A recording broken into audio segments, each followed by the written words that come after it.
नमस्कार, आप देख रहे हैं यूपी न्यूज़ 9 और मैं हूं अनूप श्रीवास्तव। दोस्तों, 5 मई यानी विश्व अस्थमा दिवस। अस्थमा एक ऐसी बीमारी है जिसमें हमारे देश के तकरीबन 4.5 करोड़ की आबादी पूरी दुनिया में पीड़ित है अस्थमा से, और भारत में भी भारत की जो कुल आबादी है उसका 2 से 5% लोग अस्थमा से पीड़ित हैं।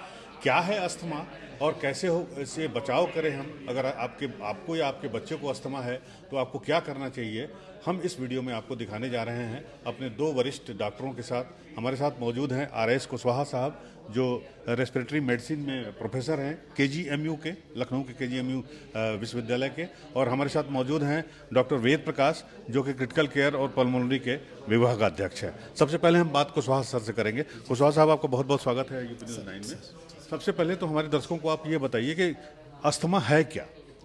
देखिए, अस्थमा की बीमारी सांस की बीमारी है, जिसमें सांस जो अस्थमा का तकलीफ जिनको है, रोगी है, उसको सांस फूलेगी जब अटैक पड़ेगा, इसका दौरा पड़ेगा अस्थमा का। अस्थमा को आम भाषा में दमा भी बोलते हैं।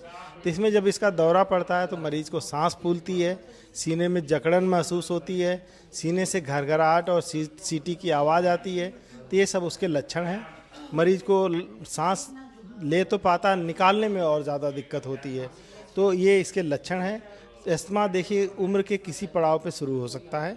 ज़्यादातर मामले बचपन में अस्थमा के देखे गए। बचपन में ज़्यादातर लोग इससे पीड़ित हो जाते हैं, मगर ये उम्र के किसी भी लेवल पे शुरू हो सकता है। और अस्थमा जो है ये रिवर्सिबल बीमारी है। जैसे कि दौरा पड़ा, जिस समय अस्थमा का दौरा पड़ा उस समय इलाज मिल जाए, दवा मिल जाए तो ठीक हो जाएगा। कई बार बिना दवा के भी सामान्य स्थिति की तरफ जा सकता है, मगर ये दौरे के रूप में कई बार आता है। शुरुआत में तो कभी कभी होता है, मगर अगर कंट्रोल ना हो तो पूरा लंबे दौर तक इसके अटैक्स पड़ते रहते हैं। कि जो जिनको काफ़ी तकलीफ होती है, उन्हें इवन रात में भी सांस फूलने लगती है। वो उनकी नींद पूरी नहीं हो पाती, उठ करके खिड़की के दरवाजे के पास जाएंगे, किसी तरह उन्हें एयर हंगर टाइप का लगता है। तो ये पहचान है कि उनका और ख़तरनाक स्थिति में अस्थमा जा रहा है। वो कि मतलब ऐसे में मरीज को उसके जो तीमारदार हैं उनके घर वाले क्या करना चाहिए? देखिए, पहले तो मैं बताऊंगा कि अस्थमा बिल्कुल प्रिवेंटेबल बीमारी है।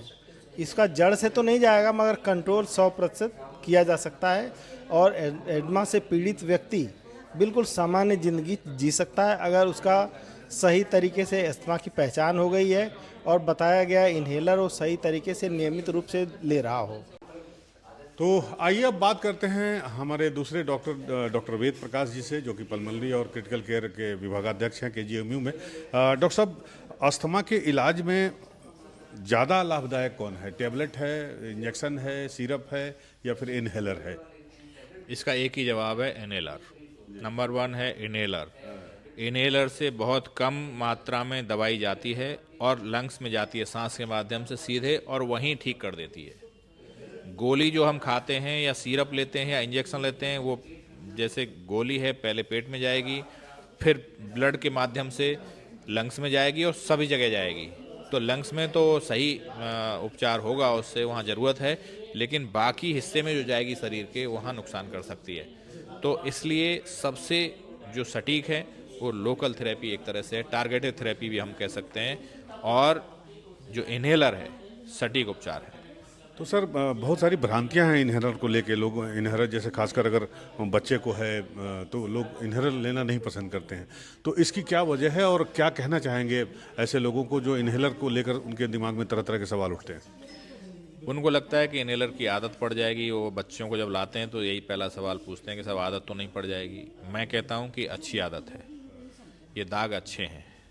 अगर इन्हेलर की आदत होती है अस्थमा के रोगियों को तो ये अच्छी आदत है, और बहुत अच्छा कंट्रोल रहेगा अस्थमा। इससे उन्हें गोली से भी बच जाएंगे, नहीं लेनी पड़ेंगी, इंजेक्शन नहीं लेने पड़ेंगे, भर्ती नहीं होना पड़ेगा, बार बार अटैक नहीं होगा बच्चे को।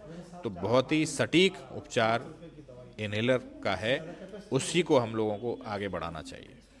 सर, लोगों को ये भी भ्रांतियां हैं कि इन्हेलर में स्टेरॉयड होता है, स्टेरॉयड नुकसान करेगा, ऐसा कुछ है क्या? एंटी इन्फ्लेमेटरी जो ट्रीटमेंट है वो स्टेरॉयड की जो मात्रा है इसमें बहुत कम है। माइक्रोग्राम और मिलीग्राम का अंतर है। आप गोली जब लेते हैं तो मिलीग्राम में लेते हैं, और जो इनहेलर है ये माइक्रोग्राम और मिलीग्राम में 1000 गुने का फर्क होता है। मतलब टैबलेट से ज़्यादा दवा अंदर जाती है।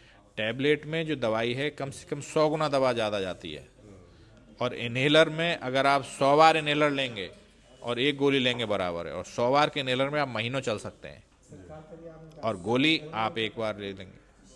तो सर इनहेलर लेने का भी कोई पर्टिकुलर तरीका है, वो क्या है जो इनहेलर ले रहे हैं उनको ज़रा बताइए।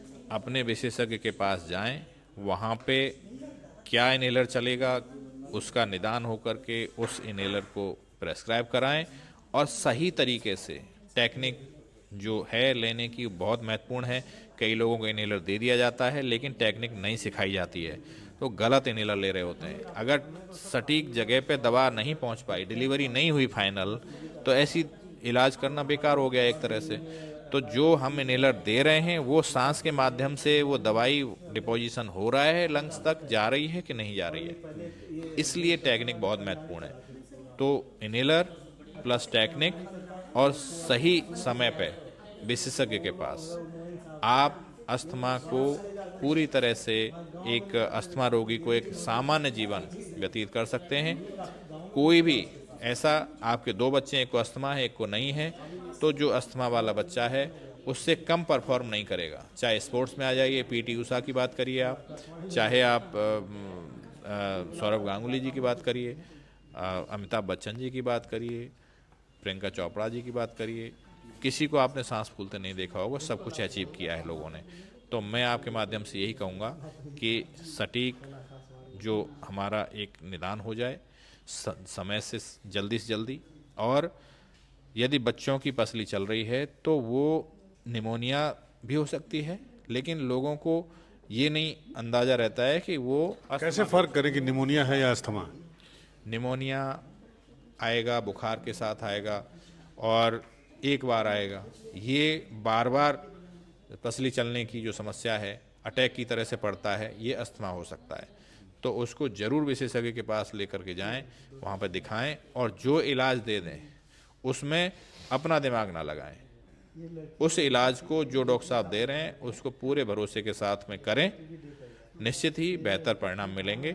और जो मौत का आंकड़ा है, जो 2 लाख से ज़्यादा मौतें हमारे अकेले भारत देश में हो रही हैं, उन्हें जीरो की तरफ लेकर के जाना है। और एक सवाल और है कि जैसे बच्चा है, स्कूल भी जाता है, 7 घंटे 8 घंटे 6 घंटे स्कूल में रहता है, तो इस दौरान अगर उसे अटैक आ गया या उसके पास वो इनहेलर नहीं है, या बच्चा कैसे इनहेलर यूज़ कर सकता है।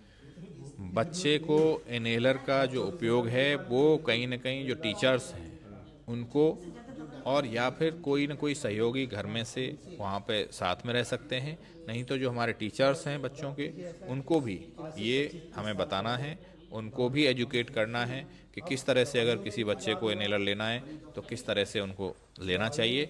और ऐसे जो बच्चे हैं उनको अलग से अच्छी निगरानी में रखना चाहिए। 2 लाख लोगों की मौत जो हर साल भारत में हो रही है अस्थमा की वजह से, तो उसको जीरो की तरफ ले जाने के लिए प्रदेश सरकार या केंद्र सरकार के द्वारा या भारत सरकार के हेल्थ मंत्रालय के द्वारा क्या किया जा रहा है, आप लोग क्या कर रहे हैं। मैं आपके माध्यम से कहूँगा कि सरकार इस पर प्रभावी नीति भी बना रही है।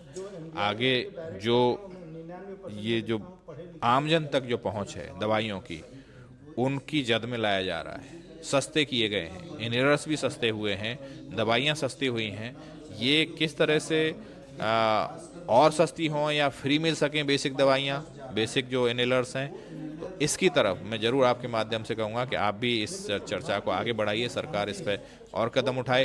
तो ये थे डॉक्टर वेद प्रकाश, विभागाध्यक्ष पल्मोनरी और क्रिटिकल केयर डिपार्टमेंट KGMU के, जिनका कहना है कि जो 2 लाख मौतें हो रही हैं अस्थमा की वजह से पूरे भारत में हर साल, तो उसको रोकने के लिए उत्तर प्रदेश सरकार, KGMC डिपार्टमेंट, साथ ही साथ भारत सरकार के स्वास्थ्य मंत्रालय के द्वारा तमाम तरह के प्रयास किए जा रहे हैं। लेकिन इसमें कहीं न कहीं पेरेंट्स को अपने बच्चों के लिए और जो लोग अस्थमा से पीड़ित हैं उनको खुद को जागरूक होना भी बहुत ज़रूरी है, और इसके लिए इनहेलर सबसे बेस्ट उपाय है। वीडियो जर्नलिस्ट आयुषी दीक्षित के साथ अनूप श्रीवास्तव, लखनऊ, UP News 9।